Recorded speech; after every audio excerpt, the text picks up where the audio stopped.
Samajwadi party के राष्ट्रीय अध्यक्ष अखिलेश यादव ने बुधवार को भारतीय जनता पार्टी पर जमकर हमला बोला।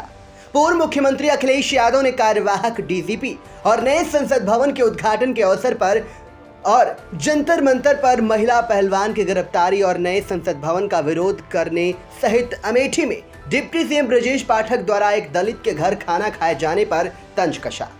अखिलेश यादव ने डिप्टी सीएम ब्रजेश पाठक को बीमार बताते हुए कहा कि स्वास्थ्य खराब नहीं दिख रहा, कैसे चल रहे हैं अस्पताल में। अखिलेश यादव ने योगी सरकार पर हमलावर होते हुए कहा कि पिछले 3 कार्यवाहक डीजीपी जो लगातार यूपी को मिले हैं, मुझे तो ये महसूस हो रहा है कि उत्तर प्रदेश के मुख्यमंत्री भी कहीं कार्यवाहक तो नहीं। नए संसद भवन के उद्घाटन के दिन जंतर मंतर पर महिला पहलवानों की गिरफ्तारी को लेकर सपा मुखिया ने कहा कि पहलवानों की गिरफ्तारी से यही संदेश दिया जा रहा है कि न संविधान को मानते हैं और न ही कानून को। जो लोग आवाज उठाएंगे उनकी आवाज बंद कर देंगे। सवाल आपका ये होना चाहिए कि जिस दिन देश की संसद भवन का उद्घाटन होता है, सबसे बड़ी लोकसभा जिसके बारे में न जाने क्या क्या सपने दिखाए जा रहे हैं कि उसका उद्घाटन हुआ, उसी दिन पुलिस जाकर के पहलवानों को गिरफ्तार कर रही है। ये संदेश दे रहे बीजेपी के लोग कि हम न संविधान को मानते हैं न कानून को मानते हैं। जो लोग आवाज उठाएंगे उनकी आवाज बंद कर देंगे। बीजेपी को अब फैसला लेना है, भारतीय जनता पार्टी को बताना है कि जो नारा कभी उन्होंने दिया था, बेटी बचाओ बेटी पढ़ाओ, क्या इस तरह अन्याय कर करके बेटी बचेंगी, बेटी पढ़ेंगी या बेटियों का सम्मान होगा? और कहीं न कहीं देश की हर बेटी देख रही है इन तस्वीरों को, तो क्या लगता है इस देश की नारी देख रही है। इस अपमान का बदला एक एक नारी आने वाले चुनाव में भारतीय जनता पार्टी के खिलाफ मतदान करके देगी। नए संसद भवन के उद्घाटन में खुद के ना पहुंचने पर कहा कि आखिरकार भारतीय जनता पार्टी क्या संदेश देना चाहती है। अगर देश की राष्ट्रपति महिला है, आदिवासी है और हमें आपको पन्ने पलटने चाहिए। जिस समय यही भाजपा दूसरे दलों से राष्ट्रपति चुनाव के लिए वोट मांग रही थी तो क्या नहीं बता रहे थे? आज जब उद्घाटन था तो क्या भूल गए? अपने पत्रकार साथी ने बहुत अच्छा सवाल पूछा कि लोकतंत्र का मंदिर जो इतने बड़े रूप में बना हो, उसके उद्घाटन में हम लोग नहीं गए। ये इसलिए हम लोगों ने संदेश दिया और खासकर हमने संदेश दिया कि अगर देश की राष्ट्रपति महिला हैं, आदिवासी हैं और हमें आपको पन्ने पलटने चाहिए। जिस समय यही भारतीय जनता पार्टी दूसरे दलों से राष्ट्रपति चुनाव के लिए वोट मांग रहे थे तो क्या क्या नहीं बता रहे थे। तो आज जब उद्घाटन था तो क्यों भूल गए?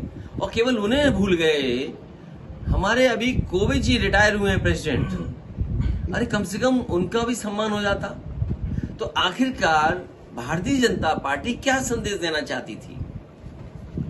इस देश में सबसे ज्यादा नुकसान अगर किसी ने किया है तो वो छुआछूत ने किया है। धरती पर इस तरह का भेदभाव आदमी आदमी से छुआछूत करता हो कहीं नहीं है। तो कहीं ना कहीं बीजेपी के लोग हो सकता है हजारों साल पुरानी मानसिकता के हिसाब से कुछ सोचते हो कि भाई महिलाएं हैं, क्यों हम उन्हें बुलाएं, राष्ट्रपति हैं क्यों बुलाएं हम लोकसभा उद्घाटन। इसीलिए हमारा विरोध था। और लोकसभा का मंदिर अगर है तो विरोध हमारा इस बात के लिए भी है कि विपक्ष की सुनना ही नहीं, विपक्ष को अपमानित करते हैं आप। डिप्टी सीएम ब्रजेश पाठक ने अमेठी में एक दलित के घर पर भोजन करने के सवाल पर तंज कसते हुए कहा कि घर से खाना बनाकर तो नहीं लाए थे, या फिर पहले ही बता दिया होगा या बनाकर रखना। पता नहीं घर खाना बांध के तो नहीं ले गए थे या पहले से बताया हुआ ये बना के रखना। यकीन से मुझे इस बात का यकीन है कि इस बात मंत्री जी ये जो खाना खाने का सिलसिला है, हम भी खाते हैं, सब लोग खाते हैं। आज इनके यहाँ घर खाया मैंने, कहीं और भी खाते हैं हम लोग। मुझे ये लगता है ये बीजेपी के लोग जाते हैं खाना खाने, पहले बताते हैं हम क्या क्या खाएंगे। उन्होंने कहा कि यूपी में सबसे ज्यादा भूमाफिया हैं तो वो भाजपा के लोग हैं। डिप्टी सीएम ब्रजेश पाठक को बीमार बताते हुए कहा कि 2024 में बदलाव होगा, भाजपा का सफाया होगा। सामने इतने कैमरों के सामने बड़ी जिम्मेदारी के साथ कह सकता हूं, पूरी भारतीय जनता पार्टी भूमाफिया बन गई है। मैं इस बात को दोबारा दोहराता हूं। मुख्यमंत्री जी यहां आए थे मैनपुरी, सरकार पूरी यहां थी।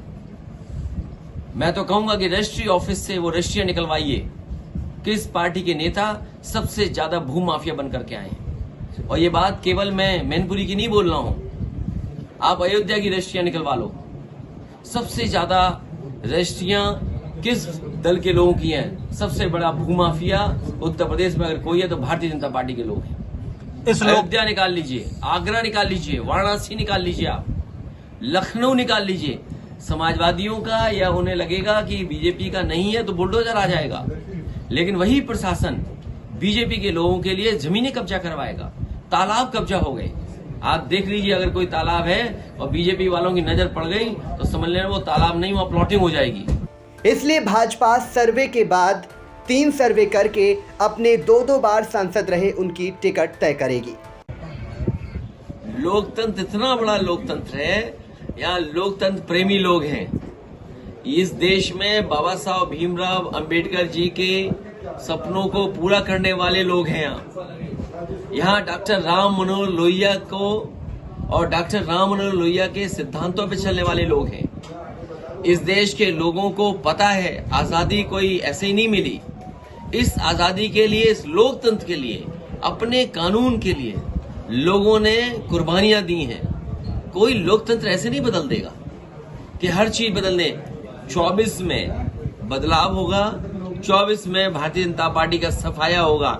इसीलिए क्या कर रहे हैं? सर्वे के बाद सर्वे, फिर सर्वे, फिर सर्वे। अरे 3 सर्वे करके अपने 2-2 बार सांसद रहे उनकी टिकट तय करोगे? इसका मतलब क्या हुआ कि जो सांसद चुने जा चुके हैं वो उनकी सफाया होने जा रहा है, टिकट बदली जा रही है। चिंता का विषय सर्वे नहीं है। जनता को चिंता का विषय और आपके लिए चिंता का विषय ये होना चाहिए, खबर ये होनी चाहिए कि 3 सर्वे के बाद भी वो 2-2 बार के सांसद टिकट नहीं बचा पाएंगे।